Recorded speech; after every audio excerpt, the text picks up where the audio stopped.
अगर आपको कहानियाँ सुनना पसंद है तो हमारे चैनल को सब्सक्राइब करके घंटी का बेल आइकन दबाना ना भूलें।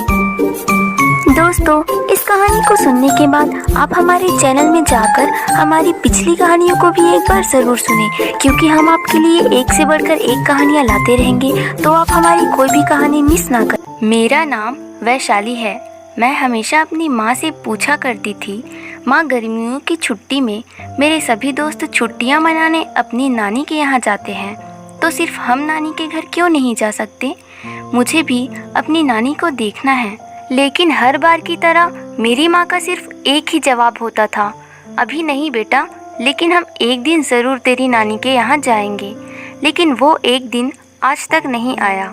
लेकिन मैंने भी ठान लिया कि इस बार तो मैं अपनी नानी के यहाँ ज़रूर जाऊँगी। इसके लिए मुझे माँ को मनाना होगा। मैंने माँ से कहा, अब बहुत हो गया माँ, या तो आप मुझे नानी के यहाँ ले चलो या फिर मैं खुद उनका पता ढूंढते ढूंढते चली जाऊँगी। मेरी माँ ने मुझे ज़ोर से एक थप्पड़ लगाया और कहा, तुझे एक बार में बात समझ नहीं आती? हम वहाँ नहीं जा सकते क्योंकि तेरी नानी हमसे नफ़रत करती है। वो हमारी शक्ल भी नहीं देखना चाहती। तेरे पापा से शादी होने के बाद आज तक मैं वहाँ नहीं गई। मैंने माँ से कहा, क्यों माँ, हमसे ऐसी कौन सी गलती हो गई जो नानी हमसे नफ़रत करती है? माँ ने मुझे बताया, वैशाली, जब मैं तेरी उम्र की थी तो मुझे डांस करने का बहुत शौक था। मैंने एक डांस एकेडमी ज्वाइन की। मेरी एज की बहुत सारी लड़कियां आती थी, बहुत सारे लड़के भी आते थे, और तेरे पापा उस डांस एकेडमी के ओनर थे। मैं जब भी डांस क्लास जाती और डांस करती तो तेरे पापा मेरी डांस की बहुत तारीफ करते थे। धीरे धीरे हमारी गहरी दोस्ती हो गई। ये दोस्ती कब प्यार में बदल गया पता ही नहीं चला। मैंने तेरे पापा को हमारे घर रिश्ता लेकर आने को कहा, लेकिन तेरे पापा ने मना कर दिया क्योंकि वो चाहते थे कि जब मेरी मम्मी खुद उनको मिलने बुलाएगी वो तभी मेरे घर आएंगे। मैंने घर जाकर मम्मी को तेरे पापा के बारे में बताया। मैंने मम्मी को तेरे पापा के बारे में सारी बातें बताई, लेकिन उन्होंने तुम्हारे पापा की उम्र ज़्यादा होने की वजह से उनसे मिलने तक को मना कर दिया। मैंने मम्मी से बहुत रिक्वेस्ट की, लेकिन मम्मी ने मेरी एक ना सुनी। उनका बस एक ही कहना था, प्यार करने से पहले उसके और अपने उम्र में अंतर तो देखा होता। लेकिन हमने फैसला किया कि हम मम्मी की मर्जी के खिलाफ जाकर शादी करेंगे, और तेरे पापा और मैंने कोर्ट मैरिज कर ली। हम दोनों मम्मी का आशीर्वाद लेने के लिए जा ही रहे थे कि तभी मैंने सोचा एक बार उन्हें कॉल में बता देना चाहिए। मैंने जैसे ही मम्मी को कॉल में अपनी शादी की बात बताई तो उन्होंने बहुत गुस्से में आकर बोला, अगर मैंने या मेरे पति ने उनके घर में कदम भी रखा तो मम्मी आत्महत्या कर लेगी।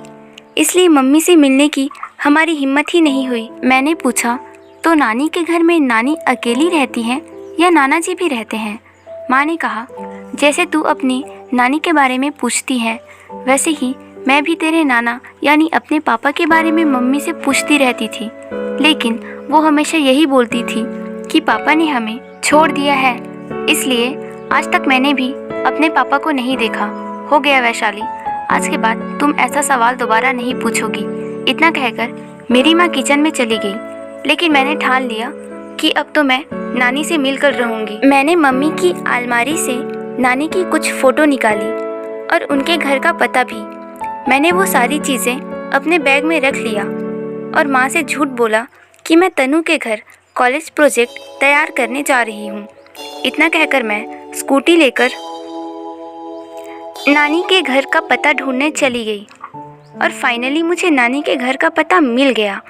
मैंने दरवाज़ा नॉक किया तो एक औरत ने दरवाज़ा खोला। वो मेरी नानी थी। वो तो बहुत यंग और खूबसूरत थी, बिल्कुल मेरी माँ की तरह। मैंने उन्हें देखते ही गले लगा लिया। उन्होंने तो मुझे पहचाना भी नहीं, और पहचानती भी कैसे, हम तो पहली बार मिल रहे थे। उन्होंने मुझसे पूछा, तुम कौन हो बेटी? लेकिन मैंने एकदम से माँ का नाम नहीं बताया। मुझे डर था कि कहीं माँ का नाम सुनते ही वो मुझे घर से ना निकाल दे। उन्होंने मुझे अंदर बुलाया। मैं जैसे ही घर के अंदर गई तो मैंने देखा पूरे घर में मेरी माँ की तस्वीरें लगी हुई थी। मुझे पता चल गया कि नानी माँ से बहुत प्यार करती हैं और वो माँ को बहुत मिस करती हैं। मैंने ये सब देखकर नानी को बता दिया कि मैं उनकी पोती हूँ और मम्मी के बारे में भी सब कुछ बता दिया। ये सब सुनते ही उन्होंने मुझे गले से लगा लिया और रोने लगी। मैंने तो सोचा था कि वो मुझे धक्के मार के घर से निकाल देंगे, लेकिन ऐसा बिल्कुल नहीं हुआ। मैंने नानी को अपने साथ चलने को कहा, अपने साथ घर लेकर आ गई। नानी को देखते ही मम्मी भी रो पड़ी। वो भागकर नानी को गले लगाने आई। दो बिछड़े हुए माँ बेटी को मिलाकर मुझे बहुत सुकून मिला। अब सारे गिले शिकवे मिट चुके थे। तभी अचानक नानी की नज़र पापा की फ़ोटो में पड़ी और उन्होंने गुस्से में चिल्लाते हुए कहा, इसका फ़ोटो यहाँ कैसे लगा है? मैंने नानी को बताया, ये तो मेरे पापा की फ़ोटो है। नानी ने चिल्लाते हुए कहा, ये तुम्हारे पापा की नहीं बल्कि तुम्हारे नाना की फ़ोटो है, यानी मेरे पति की। मैं और माँ नानी की बात सुनकर बहुत हैरान हो गए। माँ ने नानी से कहा, मम्मी आप ये क्या बोल रही हैं? यही तो मेरे पति हैं और आपके दामाद। ये सब क्या हो रहा था? क्या सच में मेरे पापा ही मेरे नाना थे? आगे की कहानी जानने के लिए आप इस कहानी का अगला पार्ट ज़रूर देखें।